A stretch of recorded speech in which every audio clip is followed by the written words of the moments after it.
Hi, welcome to Noise Pollution. You are hopefully enjoying life. It's pretty tricky. It's not too tricky. You just kind of fill your time with things that you enjoy. It's 7 minutes to 6 on the 14th of March. Let's go on. I'm here with for an episode of Logging On.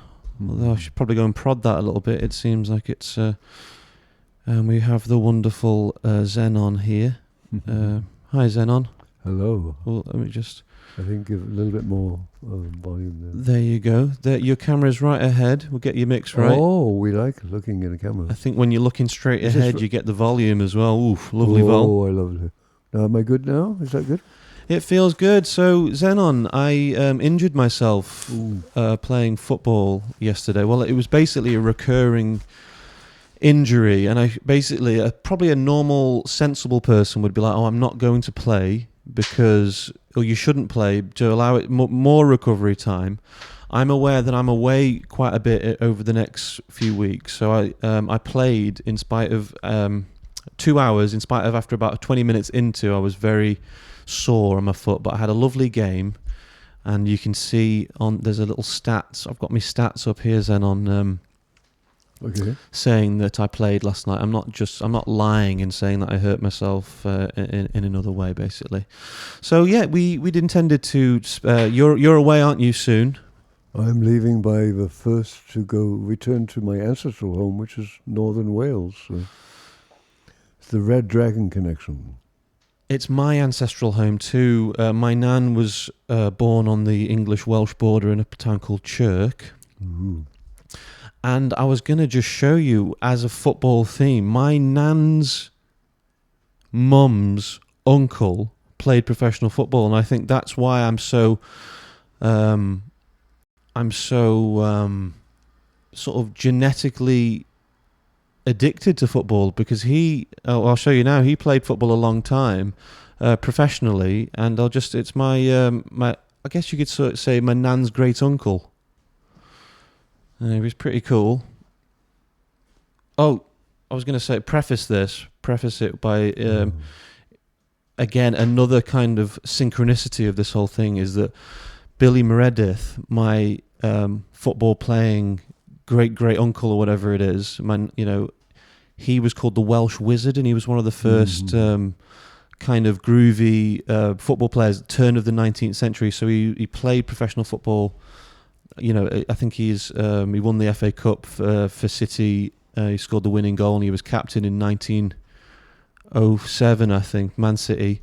But ZENON is also a wizard, and that's why it's all chiming together. You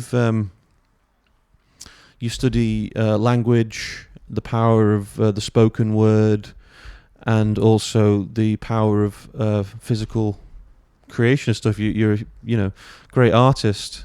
Thank you. Sorry, I'm just I'm yammering on. No, it's good to yammer. Tell me something. share some of your warmth with the Noise Pollution audience.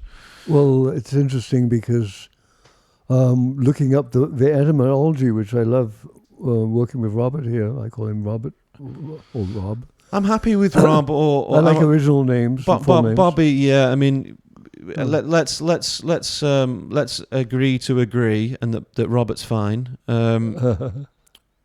were looking at the etymology of the word wizard, weren't we? Yeah. And we were sort of saying how I knew it was something to do with wise, because wise hard, isn't it? You're wise and you're hard. You know what I mean? I wouldn't. I think you're handy. Soft, you're hard and soft simultaneously. But it's fascinating, isn't it? I think this is part of the thing. It's hard work, but it's a good play. I'm a wizard in a way, because I love language and sound. But many different kinds of wizards. Some people good with finance wizards. Number wizards. Techno wizards.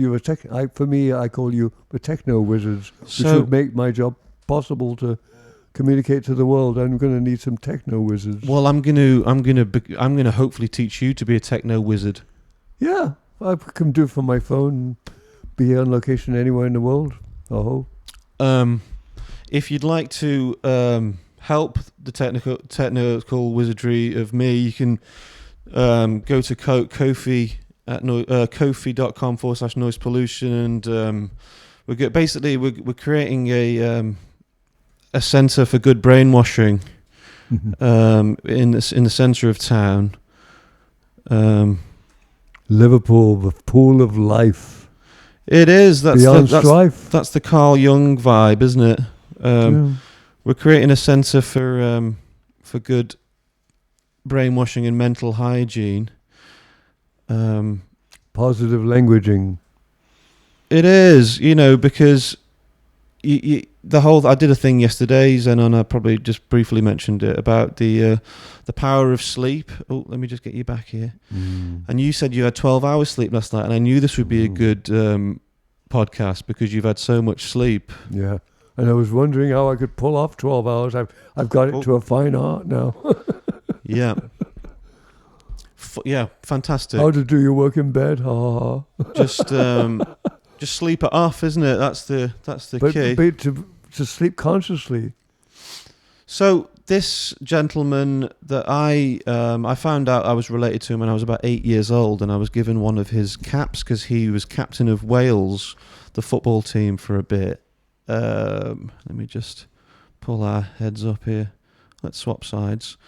So he was called Billy Meredith, the Welsh Wizard. So I thought I'd just show you some of this, Zenon. Lovely. Billy Meredith is a significant name in the history of football. So he's me nan's mum's uncle. Okay.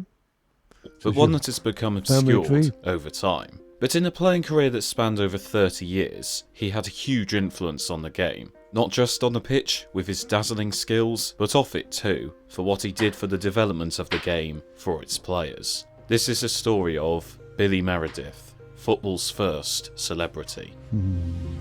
There we go. This is why I love football so much, because I don't know how slow this video is, so I might integrate it with a bit of other footage. But we've already done 7 minutes, Z. Well, time waits for no man. I've never known it to wait. Billy Meredith was born in Chirk, a small mining town in North Wales. My nan was born there too, and it's about 10 miles from where I grew up in Whitchurch in North Shropshire. Zenon, you grew up in Abersoch? Abersoch, Arrow, my first 7 years of my life, and then Southport, just down the track from Liverpool. So you moved to Southport when you were 7? Well, I'm not very good with chronology of dates as yet. I'm getting better in time because I'm just kind of coming Amateur back to chronologists, we all are. So I'm remembering my childhood and good memories, including loving the game of soccer, and I was pretty good at tackling and moving Just to a ball preface, forward. you've lived in America for a huge chunk as well, haven't you? Hence 50 years. The S-bomb there. 50 years to the day, April 10th, which is coming up again, full cycle. So this from one wizard to another. Here's my nan's great uncle or something. My nan's mum's uncle. Oh God, sorry, I'm just. He started working in coal mines aged 12 and had shown great footballing ability from an early age. He would join Chirk FC, with the majority of his teammates also being colleagues from the mines. Colleagues. Because they're coal-based colleagues. Continued to work in the mines for the first 4 years of his playing career, but his time at Chirk was ended when a miners' strike forced the club to withdraw from the league. Oof. Meredith would move to Northwich, Victoria. So his career is not just a straightforward. He was a footballer. He was involved in a few sort of scandals and stuff as well. Good. Typical. To continue his playing career, as well as briefly having a spell at Wrexham. During his time with Victoria, he was spotted by a Manchester City scout and would sign for the Sky Blues in 1894. Initially, Meredith's mother opposed the idea of him signing professional She didn't want him to. And he at first remained an amateur, continuing to work in the mines and commuting to Manchester. I'd prefer you to work in the mines, Billy, little Billy, than be a football player. Before finally turning professional in 1895. Meredith made his debut for City in a fight. Mum, I'm a good footballer. No, you'll be in the mines. 5-4 defeat to Newcastle, and the following week scored twice in a The coal industry will last forever. The football industry is flash in the pan. 5-2 win over Newton Heath, a side that would later be known as Manchester United. So he scored 2 goals. Sorry about the interruption. He scored 2 goals against Man United, which were another big team. He was playing for Manchester City at the time, which was his local, the big rivals. We've done 10 minutes. I want to show quickly some footage. Thanks for joining me, Zenon. No, thank you. You're only in town for a couple more weeks, but I'm sure I'd love you to come back and be, maybe a monthly guest or however, whenever you're in town. I'm sure you'll be back. Yeah, and I'd like for you to come up to Snowdon and do something on location up there someday. We'll see. I mean, we'll see. Thank you for the invite. I love the Snowdonia area. So anyway, thank you. So I'll just leave the viewers with, this is actual footage of my nan's mum's uncle captaining Wales, and played in Wrexham, the racecourse ground in 1912. I'm blanking whether he scored or not, but I think he's captaining them. Thanks so much for watching. You get to know why I feel so vibey and why I love footy. The Welsh Wizard, watching with an actual wizard Zenon. Full circle. It's you just have to embrace these synchronicities, doesn't one? It helps, I think. Here he is. Oh, they're shaking hands already. No, he's taking ages to come and shake his hand. Yes, badass. There's me great uncle just tossing the coin there. Anyway, so I wonder if there's any footage. I think there's some footage of him running down the wing, and then we'll get off. I think you can see him running down the wing in a sec. It's quite a good quality thing for 1912, Here he is. Anyway, thanks for watching, peeps. Let's say ta-ra, Z. Hey, thank you. It's always good to be here. Straight down the barrel. See you later. Oh, thank you.